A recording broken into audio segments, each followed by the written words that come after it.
Kisah dimulai dengan diperlihatkan pemuda bernama Kang Ju, seorang chaebol generasi kedua yang diinginkan oleh semua gadis untuk dinikahinya. Namun siapapun yang menjadi pengantin pertama dirumorkan akan meninggal karena kutukan yang ada dalam keluarganya sejak 100 tahun silam.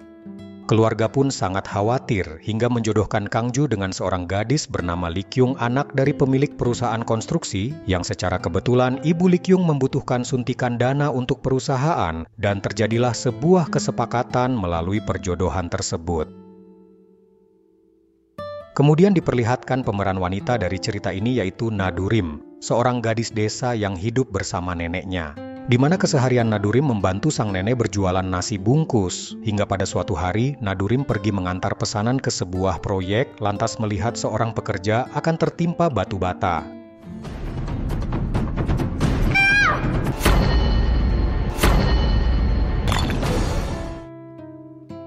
Ternyata pria yang diselamatkan ini adalah seorang pimpinan proyek bernama Lee Hyun. Dia sangat terkejut ketika melihat wajah Nadurim sama persis dengan wajah Lee Kyung adiknya. Dan setelah beberapa saat kemudian Lee Hyun menanyakan keadaan Nadurim yang masih beruntung karena belum melepaskan helm yang ia kenakan. Lalu Lee Hyun mengeluarkan kartu nama sambil mengatakan bahwa Nadurim bisa menghubunginya kapan saja jika membutuhkan bantuan. Lee Hyun langsung menelpon adiknya untuk menceritakan apa yang baru saja terjadi. Namun Lee Kyung tidak mempercayai kata-kata saudaranya, dia hanya menganggap itu sebuah lelucon. Kemudian Lee Kyung langsung ke bandara untuk menyambut kepulangan Kang Ju dari perjalanan bisnis, di mana saat itu sudah banyak wartawan menunggu untuk mewawancarainya. Namun Kang Ju yang cukup arogan hanya menerima sambutan dari Lee Kyung, lantas pergi begitu saja tanpa mengeluarkan sepatah kata pun. Dalam perjalanan, Lee Kyung tak menyangka jika Kang Ju cukup romantis dengan memberi hadiah kalung berlian hingga membuatnya sangat bahagia. Akan tetapi saat diajak berbincang, si Akang Junaidi ini malah memejamkan mata tanpa mengeluarkan sepatah kata pun dari dalam mulutnya. Kemudian mereka mampir ke sebuah restoran untuk makan siang. Pada saat itu ada beberapa orang melewati meja makannya dan Kang Ju langsung berdiri untuk menyapa. Ternyata salah satu dari mereka adalah pemilik perusahaan besar di Jepang yang ingin dijadikan rekanan bisnis oleh Kang Ju. Ketika Lee Kyung diperkenalkan sebagai calon istrinya, si nyonya gagal fokus melihat kalung yang dikenakan Lee Kyung, tidak asing baginya. Dan ternyata kalung tersebut adalah bentuk rancangan pertama mendiang sang suami yang terinspirasi dari kisah cinta mereka berdua sebagai lambang keabadian. Si nyonya cukup terharu melihat itu hingga beliau memberikan lampu hijau pada Kang Ju untuk menjalin kerjasama dengan perusahaannya.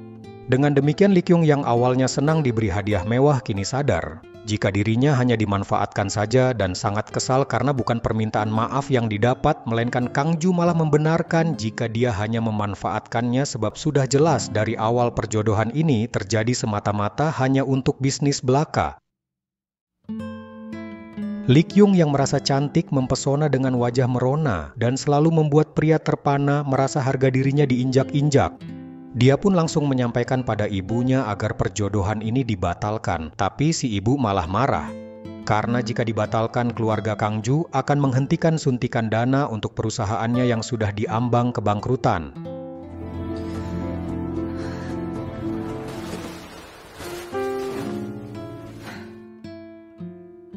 Hari perencanaan tanggal pernikahan pun telah tiba. Namun pada saat itu Lee Hyun mendapat sebuah pesan jika Lee Kyung tidak sanggup lagi untuk melanjutkan perjodohannya, sementara keluarga Kang Ju yang melihat Lee Kyung tidak ada langsung mempertanyakan keberadaan calon menantunya tersebut. Melihat Lee Hyun cukup panik, si ibu dengan sigap langsung memberi alasan bahwa Lee Kyung tidak bisa datang karena mengalami masalah pencernaan dan membuat ibu Kang Ju merasa kecewa sehingga harus membuat jadwal ulang dalam pertemuannya. Sampai saat ini Lee Kyung masih belum bisa ditemukan, yang membuat Lee Hyun harus mencari cara untuk pertemuan nanti. Hingga dia teringat dengan gadis si pengantar makanan dan secara kebetulan Nadurim sedang membutuhkan biaya untuk neneknya karena harus segera dioperasi. Dia pun teringat dengan perkataan Lee Hyun waktu itu, lalu Nadurim mencoba menghubungi Lee Hyun yang juga sedang mencarinya. Singkat cerita, mereka bertemu dan telah sepakat untuk saling membantu satu sama lain. Di sini Nadurim hanya perlu menjadi Likyung serta tinggal di rumah Lihyun untuk sementara waktu. Sedangkan masalah operasi neneknya semua akan dijamin sampai nenek bisa kembali beraktivitas seperti sedia kala.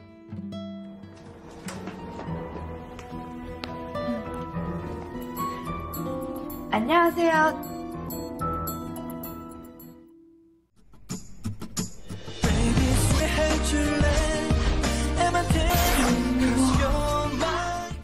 Esok harinya Likyung palsu bersiap untuk menghadiri acara pertemuan. Dia terlihat sedikit gugup hingga meminta izin untuk ke kamar mandi.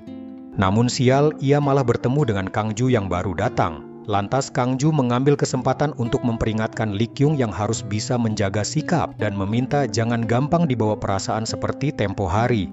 Daripada salah bicara dan takut membuat kacau, Nadurim memilih untuk segera pergi.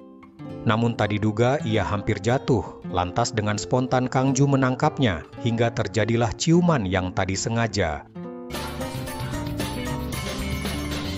일단 들어가요.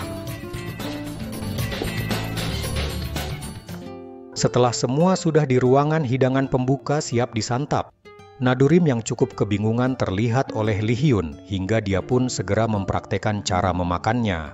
Di sana Nadurim sangat menikmati hidangan tersebut. Dia lupa jika saat ini sedang menjadi Likyung yang ketika makan masih menjaga keanggunan dan tidak selahap itu. Namun ayah Kangju malah kagum melihat Nadurim tidak sungkan untuk menikmati hidangannya.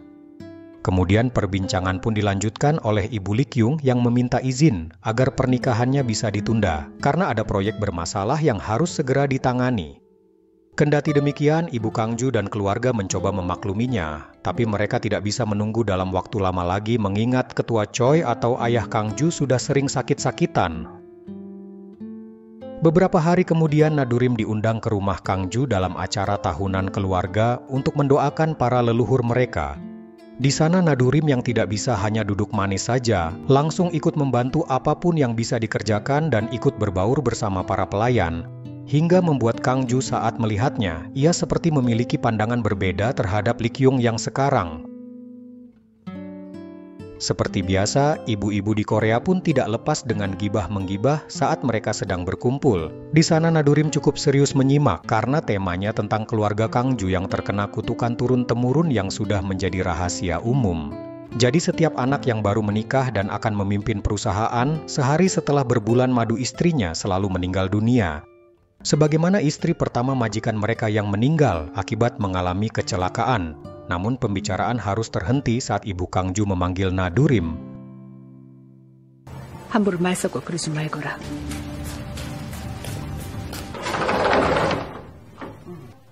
다리 아파. 고모님. 으쌰! 으쌰!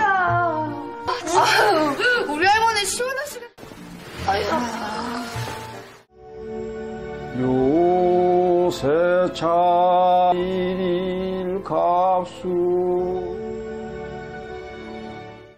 Setelah pemanjatan doa selesai, tak menyangka Rumi asistennya Kangju cukup berani untuk mengutarakan cinta yang sudah lama ia pendam. Namun Kangju tidak bisa menerimanya karena sudah menganggap Rumi seperti adik sendiri. Di sana Nadurim melihat Kangju dipeluk paksa oleh Rumi, sehingga Kangju yang sadar akan hal itu langsung melepaskan pelukannya dan segera mencari Nadurim. Terlihat di sana Nadurim sedang menolong anak kucing karena ditinggal mati oleh induknya dan berencana akan membawa anak kucing tersebut ke rumahnya. Esok hari diperlihatkan seorang mantan karyawan yang merasa sakit hati karena dipecat dengan alasan pakaiannya bau asap rokok. Dia nekat ingin membalas dengan mempermalukan Kangju di depan umum. Beruntung Nadurim yang berada di sana secara refleks menghadang lemparan tersebut, walaupun wajah dia sendiri yang harus menjadi sasarannya.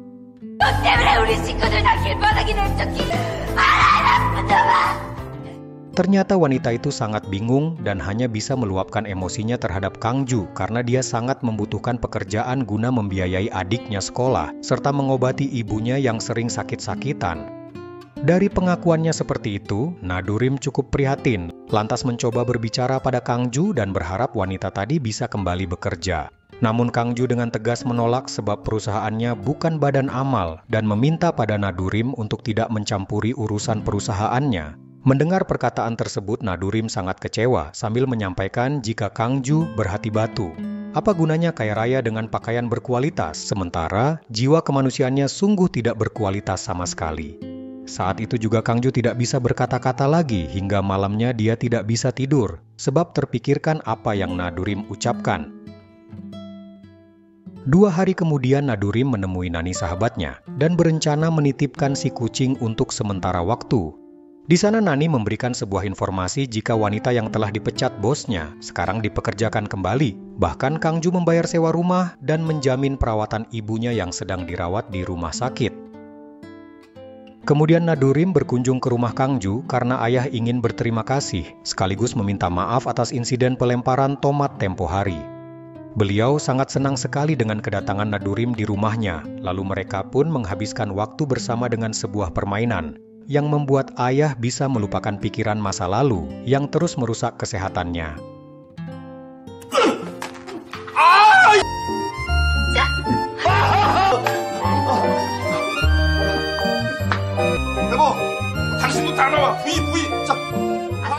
Lalu ayah menyampaikan pada istrinya jika Nadurim adalah gadis penuh semangat dan ceria yang membuat orang di dekatnya merasakan kebahagiaan.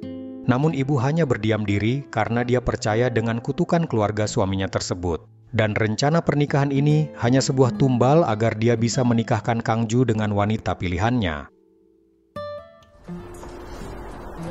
Dari sini baru diketahui jika Likyung menghilang adalah rencana ibunya. Mereka melakukan itu karena Likyung sebelumnya mimpi buruk, yang mana dia akan mati jika menjadi istri pertama dari turunan si arwah yang mendatanginya, dan mimpi tersebut diperkuat oleh pernyataan si dukun kepercayaan ibu Kangju. Ternyata rumor tentang kutukan yang sejak dulu beredar itu adalah ulah si dukun ini yang dibayar mahal oleh seseorang.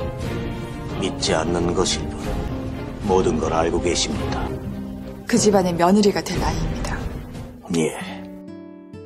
Ibu Likyung yang percaya sangat marah pada keluarga Kangju karena berniat menumbalkan anaknya, hingga dia pun berencana mengorbankan Nadurim demi menghilangkan kutukannya agar Likyung bisa menikah dengan Kangju untuk mengambil alih semua perusahaannya dan memiskinkan keluarga mereka. Nadurim yang masih berusaha keras menjadi Likyung terpaksa menghadiri undangan Rumi. Namun begitu dia duduk, Rumi sengaja memaksa Nadurim agar segera menghubungi Kangju supaya bisa makan siang bersama.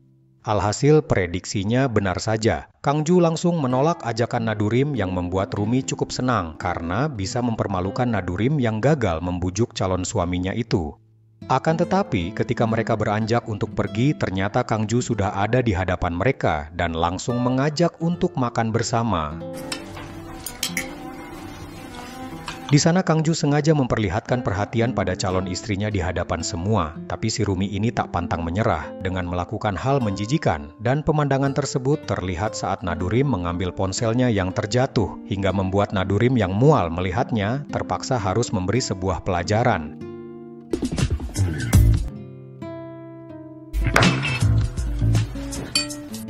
Setelah makan selesai, semua berdiri dan meninggalkan meja kecuali Rumi yang terdiam di sana tanpa bergerak.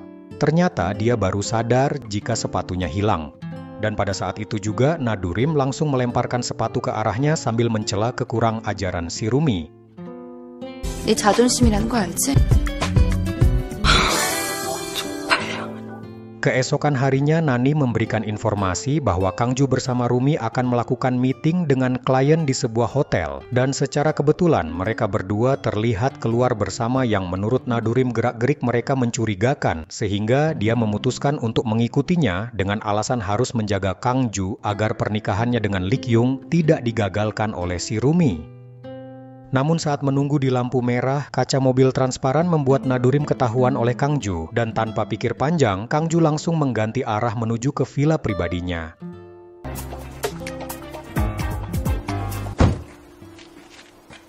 접선 장소가 호텔이 아니고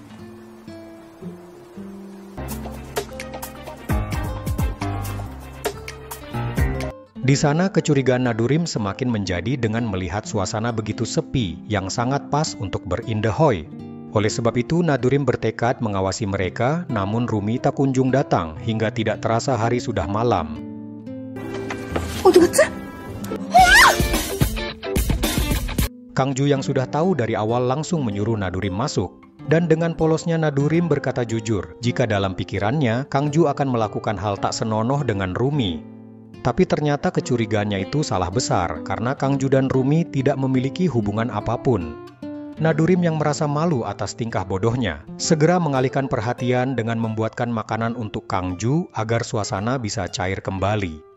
Di sana Nadurim membuatkan Kang Ju nasi goreng, namun saat ditanya bagaimana rasanya, sifat arogan si Junaidi muncul dengan mengatakan jika rasa nasi goreng ini sama dengan sebuah penyiksaan. Akan tetapi ketika mau diambil, Kang Ju malah menolak dengan alasan takut mubazir jika nasi gorengnya tidak dihabiskan. Selesai makan, Nadurim yang kesal membalas kelakuan Kang Ju dengan memintanya untuk mencuci piring. Di sana Kang Ju tanpa sengaja menumpahkan sisa kuah masakan, sehingga Nadurim harus membersihkan bajunya yang kotor. Tapi sialnya Nadurim menginjak sebuah sabun sampai terjatuh, dan Kang Ju yang mendengar sebuah teriakan segera melihat keadaannya.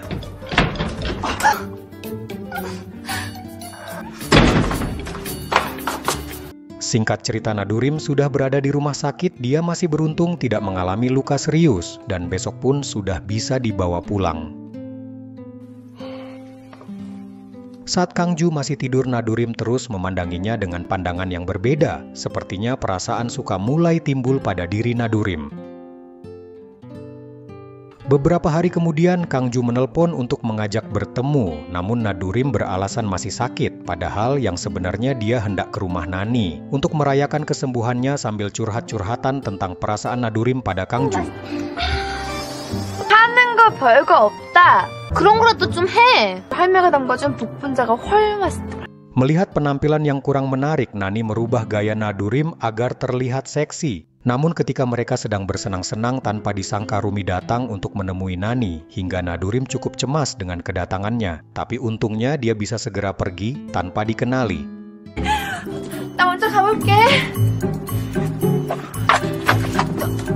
Ketika sampai di rumah, dia kembali dikejutkan oleh Kang Ju yang tiba-tiba ada di sana. Tanpa pikir panjang, Nadurim nekat memanjat dinding pagar. Namun sialnya Kang Ju melihat Nadurim dan langsung meneriakinya. 쪽으로 내려오라고, 내 쪽으로! Kang Ju sangat heran dengan tingkah wanita ini yang selalu melakukan banyak hal aneh setelah mengenalinya lebih jauh. Karena malu, Nadurim hanya tertunduk sambil menjelaskan jika dia sedang bermain cosplay di rumah temannya.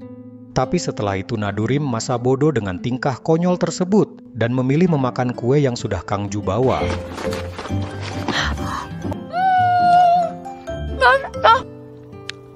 다 먹을 건데요? Sebagai tanda terima kasih, Nadurim memberikan ubi bakar lalu memaksa Kang Ju agar mencicipinya.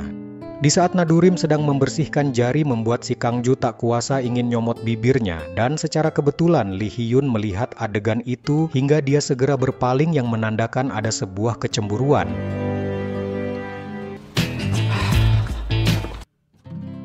Setelah mengantar pulang, Kang Ju terlihat pergi dengan perasaan bahagia, dan sesampainya di rumah, dia langsung meminta disiapkan ubi bakar. Kemudian dibawa ke ruangan ayah untuk dimakan bersama-sama. Di sana sang ayah cukup heran, tiba-tiba Kang Ju suka dengan ubi. Namun pada akhirnya, beliau sadar jika itu yang namanya cinta, ubi bakar pun akan terasa seperti martabak manis. 옛날 먹던 맛이 생각나네.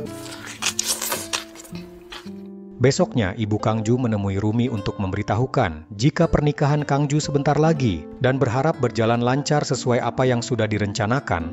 Rumi jelas sangat bersedih karena belum rela melepas Kang Ju. Lalu ibu memegang tangannya sambil berkata, semua ini demi kebaikan Rumi, dan dia harus bisa bersabar, karena jika waktunya telah tiba, pasti Rumi akan mengerti.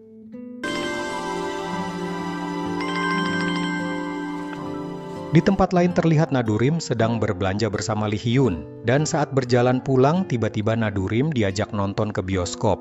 Mendengar ajakan tersebut, Nadurim sangat gembira, karena baru pertama kalinya bisa nonton film di layar lebar.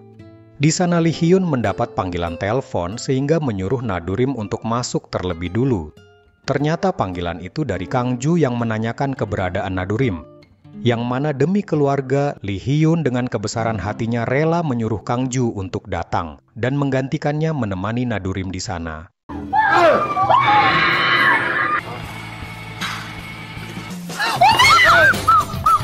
그럼 진작에 말했어야죠.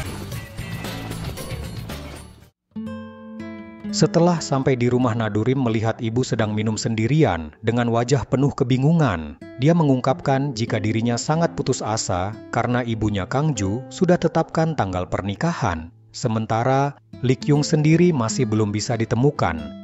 Di sana akting sedih si ibu begitu terlihat nyata, hingga Nadurim yang polos pun bersedia membantu dengan tulus untuk mewujudkan keinginannya.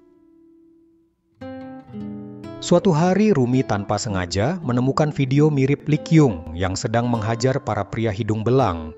Dia pun melacak siapa pengunggah video tersebut dan setelah sang pengunggah ditemukan, mereka membenarkan jika wanita itu memang mirip calon istri Kangju. Tapi jika dilihat dari penampilannya, dia seperti gadis desa yang pada waktu itu sedang berjualan kopi.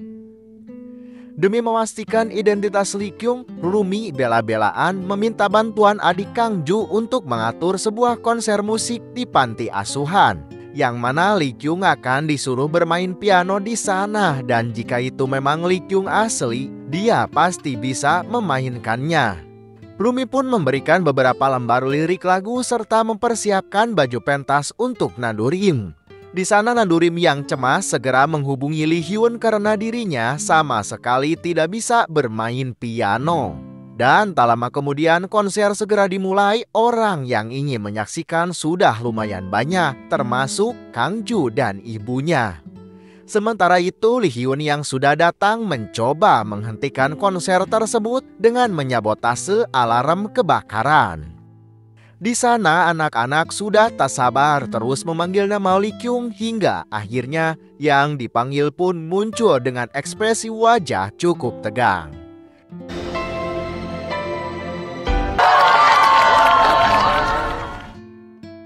Setelah mengambil napas panjang, jari jemari Nadurim langsung memainkan piano dengan lincah dan suara merdu melodi piano pun terdengar begitu indahnya.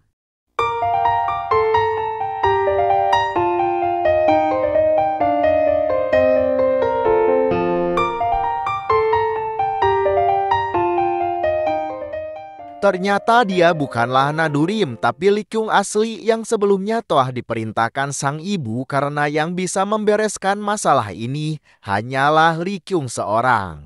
Lee Hyun yang mendengar lantunan piano tersebut sangat terkejut dan langsung yakin jika itu adalah Lee Kyung adiknya.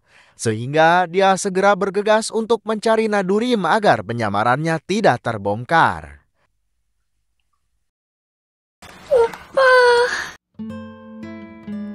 Singkat cerita, Nadurim merasa bersyukur Lee Kyung datang tepat waktu dan dengan kembalinya Lee Kyung ke rumah, maka tugas Nadurim sebagai Lee Kyung palsu pun telah berakhir. Sebagai imbalannya, ibu memberikan bayaran lebih dan menawarkan sebuah tempat di pusat kota untuk membuka restoran. Namun Nadurim belum bisa menerimanya karena harus meminta izin pada nenek yang sudah betah berjualan di desa.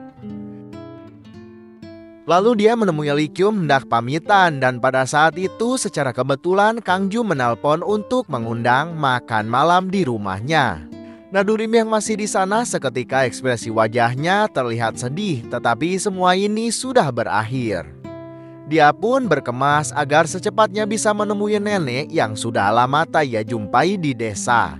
Pagi harinya Nadurim pun keluar dari rumah Lee Hyun. Saat itu Lee Hyun merasa kehilangan. Dia kembali teringat atas semua perhatian yang diberikan Nadurim saat mereka bersama. Dari sana, Lee Hyun yakin jika Nadurim adalah pasangan pas buat dirinya. Hingga dia pun memutuskan untuk mengejar Nadurim.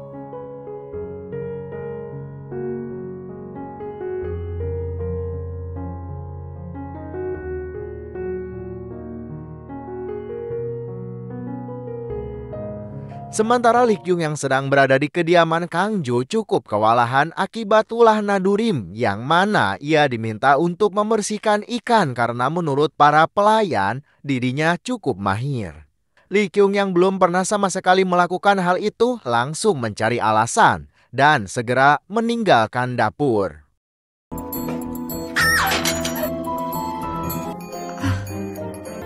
아유, 괜히 산 가시게 했네.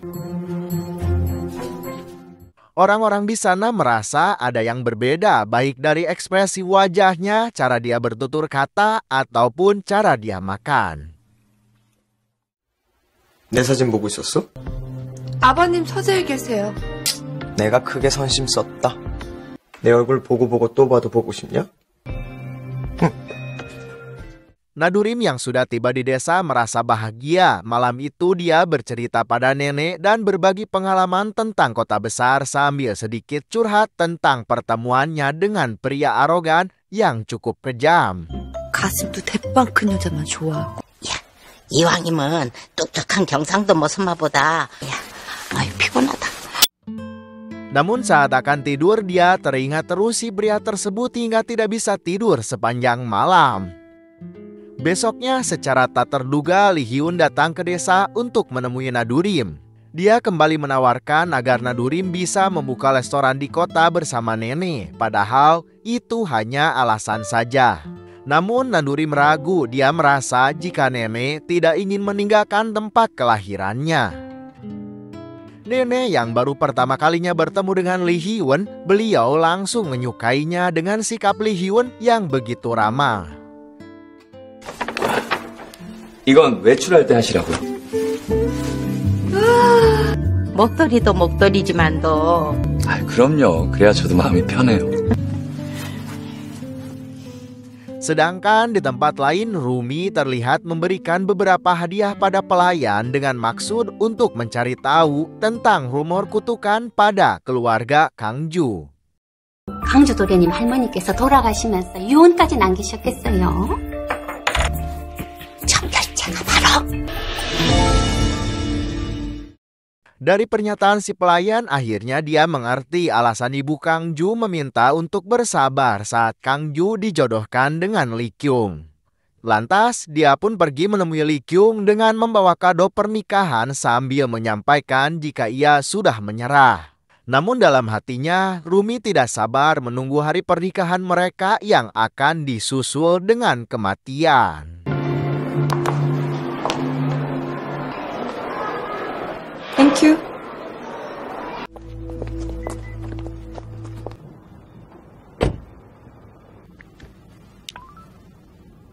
강주 씨. 뭐야? 장희경! 장희경!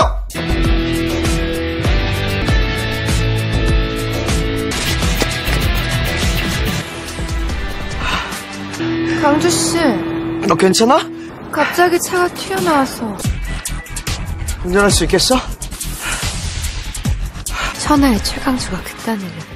Malamnya Kangju mendengar ayah memarahi ibu karena si ibu meyakini akan kutukan keluarganya. Dan ayah menyimpulkan jika perjodohan anaknya semata-mata hanya untuk melepaskan kutukan saja. Jelas Kangju sangat kecewa pada ibunya. Dia pikir seluruh keluarganya tidak meyakini kutukan tersebut. 다 우리 강주를 위해서 이러는 거 아니에요? 아버님이요? 당신이 믿고 싶은 걸 믿으세요. 난 내가 믿고 싶은 걸 믿을 테니까. 당신 지금 제정신이요 지금? 우리 어머니도 나와는 다른 생각을 하셨지.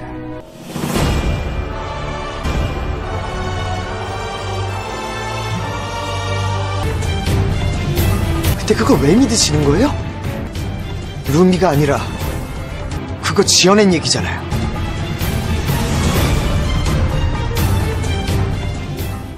Mohon maaf para pemirsa tercinta, cerita film ini untuk sementara harus diakhiri karena keterbatasan waktu yang saya miliki. Dan untuk kelanjutan ceritanya saya akan upload di beberapa hari kemudian. Semoga sehat selalu, salam bahagia.